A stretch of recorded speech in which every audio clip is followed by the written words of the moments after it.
সিদ্ধাৰ্থ শৰ্মা আচলতে ক'ত হয়? এবাৰ মেঘালয়ৰ নংপুত যোৱা 4 জুনত ৰহস্যজনক পথ দুৰ্ঘটনাত মৃত্যু হোৱা নম্ৰতাৰ ঘটনাৰ সৈতে নাম সাঙুৰ খাইছে সিদ্ধাৰ্থৰ। কিয় নাম সাঙুৰ খাইছে সিদ্ধাৰ্থৰ? নম্ৰতা বৰাৰ ঘটনাৰ অভিযুক্তসকলক ৰক্ষণাবেক্ষণ দিয়াৰ চেষ্টা কৰিছিল সিদ্ধাৰ্থ শৰ্মাই। সমগ্ৰ ঘটনাটোত গুৰুত্বপূৰ্ণ ভূমিকা লৈছিল জুবিন গাৰ্গৰ মেনেজাৰগৰাকীয়ে। নম্ৰতাৰ পিতৃক গোচৰ নিদিবলৈ কৈছিল সিদ্ধাৰ্থ শৰ্মাই। এটা দুৰ্ঘটনা হিচাপে লৈ মৃগাংকহঁতক ক্ষমা কৰি দিবলৈ কৈছিল সিদ্ধাৰ্থ শৰ্মাই। খানাপাৰাৰ পৰা সিদ্ধাৰ্থ শৰ্মাই এম্বুলেন্স আনি ভাড়া পৰ্যন্ত দিছিল। নংপু আৰু খিতানত বিষয়াগৰাকীয়ে সিদ্ধাৰ্থ শৰ্মা আছিল ঘনিষ্ঠতা।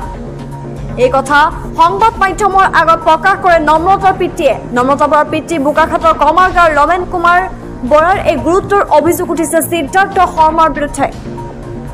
নম্ৰতা বৰাৰ হত্যাৰ তদন্তৰ ওপৰত আমাৰ যথেষ্ট সন্দেহৰ সৃষ্টি হৈছে। শেহতীয়াকৈ আমি যি তথ্য লাভ কৰিছোঁ, এই তথ্যমতে আমি যেতিয়া দুৰ্ঘটনা হৈছিলে, দুৰ্ঘটনা হোৱাৰ দিনাই আমি যেতিয়া নংপু থানাত উপস্থিত হৈছিলোঁ, নংপু থানাত আমি 4জন অভিযুক্তৰ লগত কেইজনমান ব্যক্তি আমি দেখা পাইছিলোঁ। তাৰপিছত এজন ব্যক্তিয়ে খুব সক্ৰিয় অংশগ্ৰহণ কৰিছিলে। তেতিয়া তেওঁক মই সুধিছিলোঁ যে আপুনি কোন? তেওঁ প্ৰথম অৱস্থাত নামটো ক'বলৈ ইতস্তবোধ কৰাৰ পিছতো যেতিয়া দ্বিতীয়বাৰ সুধিছিল, তেওঁ ক'লে যে মোৰ নাম সিদ্ধাৰ্থ শৰ্মা। তেওঁ আহি মোক পিছত কৈছিল যে এইটো আপুনি দুখ নকৰিব, এইটো একদম এক্সিডেণ্ট কেছ, এওঁলোকৰ গাত অকণো দুখ নাই।